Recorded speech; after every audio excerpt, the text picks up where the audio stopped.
On your mark. Get set.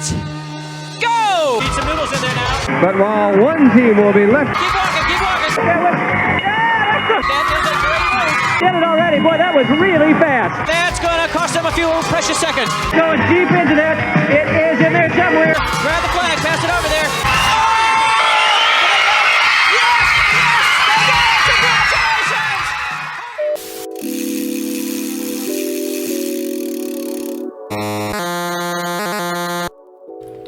Back in the day, there were only 3 things that would take me away from playing video games.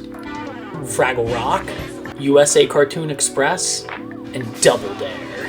The 80s and 90s were the dawn of a strange and exciting time for game shows. We can thank Nickelodeon for it.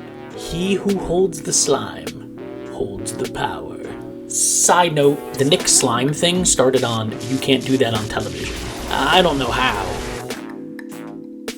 Double Dare was a fast-paced game show where 2 teams tried answering trivia questions until they were forced to take the physical challenge. Or you could take the physical challenge. Physical challenge. Physical challenges are often messy stunts that a team has to perform within a special time. Maybe catch some balls with a guitar, or catapult Jell-O into a bowl strapped to your son's head. Then hurry and douse yourself in whipped cream in 30 seconds or less. And go! Oh shit, are those raw eggs? Yes, you have a noodle and you need a fortune cookie. Hope that kid doesn't get salmonella poisoning. And the stunts were why you watched. Nobody cared about the trivia questions. What I do remember is kids digging flags out of giant noses. The giant hamster wheel, all the yummy food being wasted, and cringing when the kid would mess up a physical challenge, while his teammate did his best not to get pissed at him or her for ruining their chance to win a boombox or keyboard or concert tickets to see Menudo. It was the kid contestants that made the show great. I mean, that could be you, or a friend. You could relate to all the good and bad that happened. You would yell at the TV or clap for the winners. You felt like you were part of the show. And let's not poo-poo Family Double Dare. In a way, Family Double Dare was better than Double Dare because the parents were usually much, much worse than the kids at the challenges. I mean, who doesn't want to watch Dad violently murder balloons like a fucking serial killer? Jesus, it looks like Dad really wants that Jeep Cherokee. Sort of scared for the family. While adult game shows were just older people standing behind some table or counter, buzzing in or buying vowels. Wow, look how good he spun that wheel. What a champion. While over on Nick, kids were breaking their tailbones while slipping on giant vats of whipped cream to win a Yamaha keyboard. And the ringmaster of the messy, chaotic circus was Mark Summers. He was a wisecracking, kid-dragon maniac. He kept the show moving and made sure kids were doing everything right by constantly yelling at them to do it right. Words of encouragement, really. By the way, Mark Summers famously got into a coffee/pie fight with Burt Reynolds on The Tonight Show. 2, 3. Kids are falling, out of breath. Mark is dragging unconscious bodies to each obstacle as the crowd screams in mass hysteria. God forbid you run the wrong obstacle. Mark would scream over the mic as helpers dragged your confused, overstimulated head to the proper spot, then let you loose again.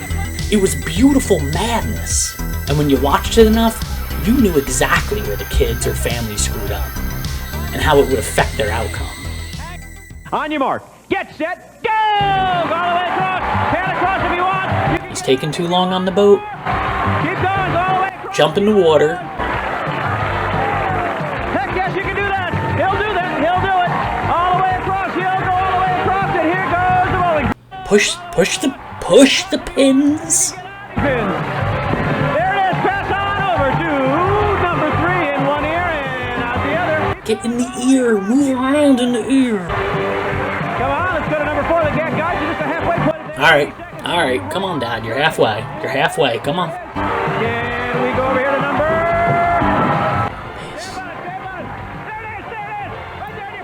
All right. They're on pace. Left well, 20.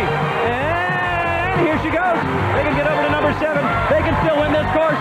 If she can get through there as quick as we'd like her to get through there. Grab it. The marbles today. Come on, let's go over to number 7. Come on, let's... Faster. Seconds remaining. Come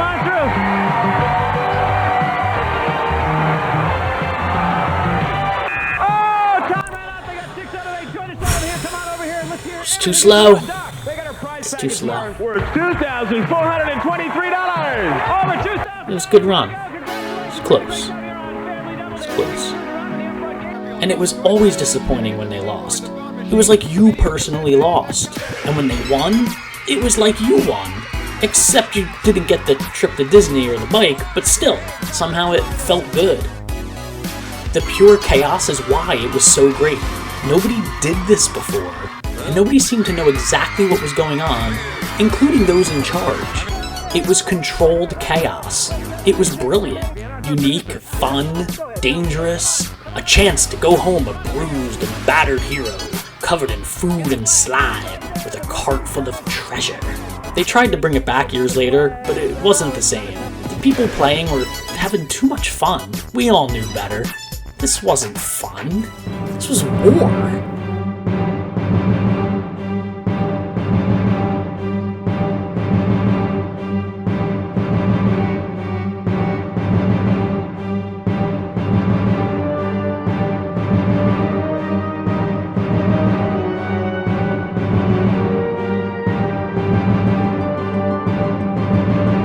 So thank you for backpedaling with me. Why not leave me a like and maybe even subscribe? See you next week. I'm Tig, and you are... And see Chris. Try not to fall down when you're over there with Chris. He falls a lot. I don't know what the problem is. Anyway, we have a man-eating plant, and he looks something like this. And actually, this is really